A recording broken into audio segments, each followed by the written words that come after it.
Thanks so much, David, for that introduction.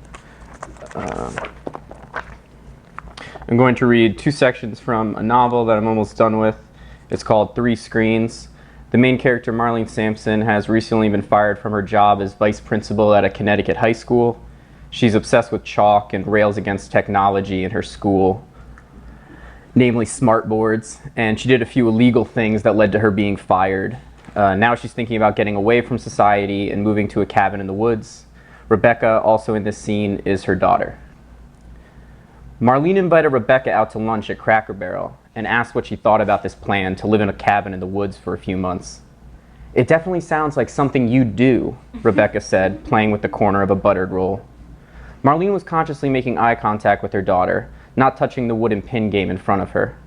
She wasn't sure exactly how it had happened, or if the idea had been planted in her head by Rebecca, but Marlene really hated herself when she was with her daughter. Felt lately that she couldn't do anything right, and the bored, distant look on Rebecca's face made Marlene feel helpless to say something that would compel her daughter to re-engage. "Do you know how sometimes you'll ask for my approval?" Marlene said, "or sort of express a concern if you think I might not like something you're doing? That feeling can apply to me too, but with me seeking your approval. Do you think that can mean you're doing something wrong, though, if you want your daughter's approval? Let's figure this out."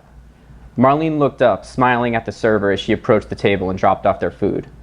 "You've got the superego, which is the general stuff that's ingrained in you, part of how you're raised, right? And then there's your conscience, which is formed through your individual experiences. What you see as right and wrong can differ from how your parents see things." Rebecca nodded. "Yeah, but whatever makes up my superego and conscience are things that came from you. As someone who's made from your genetic material, I'm actually more like you than even you could be.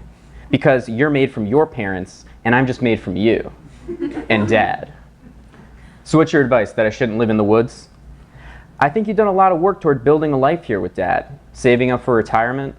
That being said, I think it could be a very good thing for you, and by extension for me and Dad.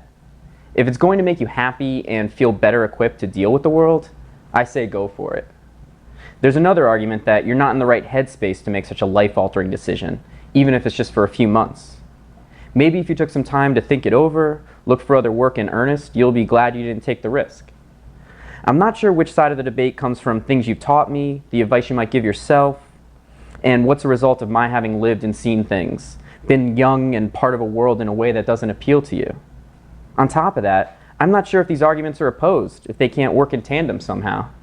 One thing that Dad said to me last year after I graduated was that I couldn't make a mistake. I was too young. I was going to say that you might be too old, but even just putting that out there as an idea seems to go against the whole reality that we just have one life. So if you really want to do something, Mom, you should just do it and figure it out later." Rebecca shrugged and dug into her bullseye, a sunny-side-up egg smushed into a slice of sourdough oozing out onto the plate. Marlene stood up and walked around the table, hugging her daughter in front of the whole restaurant, just in case anyone had witnessed that spectacle. "You're wise," Marlene said, eating her own eggs. She tried to recall a time in her life when someone had condescended to her so thoroughly. Rebecca, 22 years old, never having had a full-time job in her life, was lecturing Marlene, her mother, about responsibility and the superego and the idea of conscience. Ever since Rebecca had enrolled in film school, an expedition that Marlene had generously funded, she'd been treating alone time with her mother as an opportunity to quietly pick her apart, to sit there pretending like she cared before going back to Daddy to break down all the ways in which Marlene was inadequate. Now Rebecca had finally said all of it right to her face, and Marlene just sat there and took it, and decided in that moment that she would just quietly eat shit for months. And then, when everyone had forgotten about her, she'd do whatever she wanted.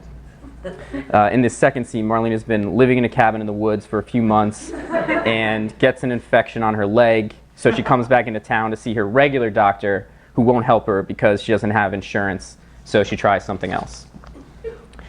Marlene walked a half mile to CVS and waited to consult the pharmacist, who was placing pills into bottles, perhaps slowly. She made eye contact with him as he approached the white edge of his raised counter. "Can you look at my leg? I have a rash." She lifted her pant leg and showed 2 red marks, which looked inflamed. "Given the pattern," the pharmacist said, "and that they're right next to each other, those are likely bedbug bites." He was speaking too loudly. Bedbugs were a serious issue.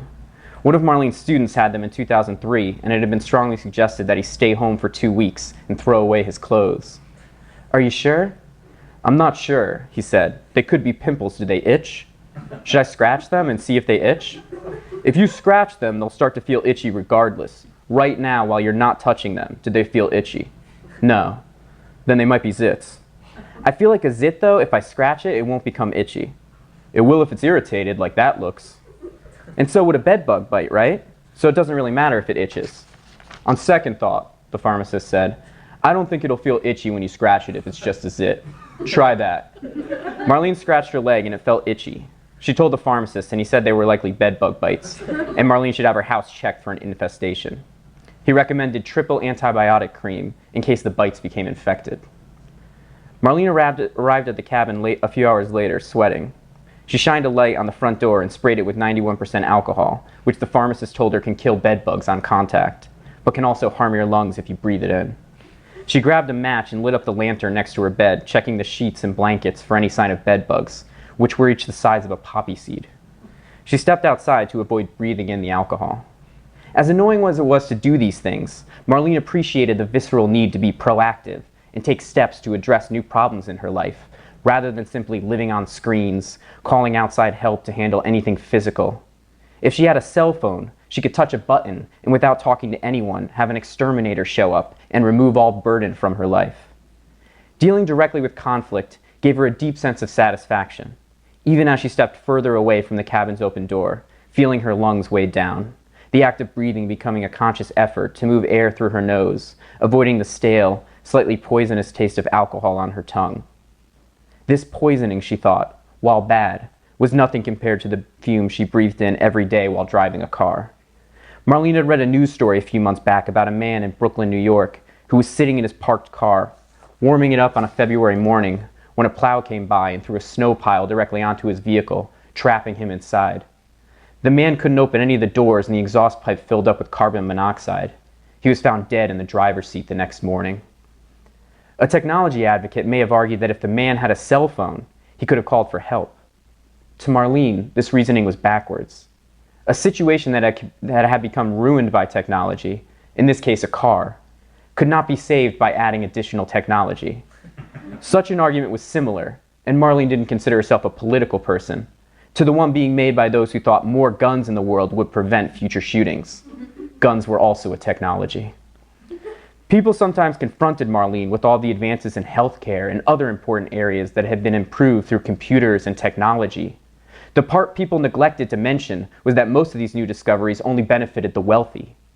Marlene thought of what had just gone on at Dr. Freen's office, being rejected by someone she'd seen for 21 years because she didn't have the right insurance, because some secretary punched her name into a computer and another computer told the first computer, which told the secretary, that Marlene didn't deserve treatment.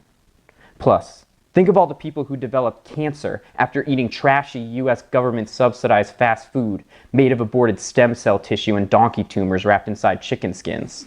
What about Wi-Fi? How did that work, and who was putting up money to make sure it wasn't killing us? More importantly, who was putting up the money to make sure no one looked into whether Wi-Fi was killing us? Who would benefit from such potential research being shut down? Just about every man, woman, and child living in Silicon Valley, each of them worth billions. Marlene didn't think that people were evil or that they tried to do evil things. She didn't think Mark Zuckerberg was designing special suits for himself, his wife, and their child to prevent them from getting cancer as a result of their exposure to Wi-Fi. Marlene wasn't even saying that she necessarily thought there was a connection between cancer and Wi-Fi. What she did think was that the tech people who invented Wi-Fi didn't consult with cancer researchers to ask if Wi-Fi caused cancer. And if they had, then she was sorry. Thank you.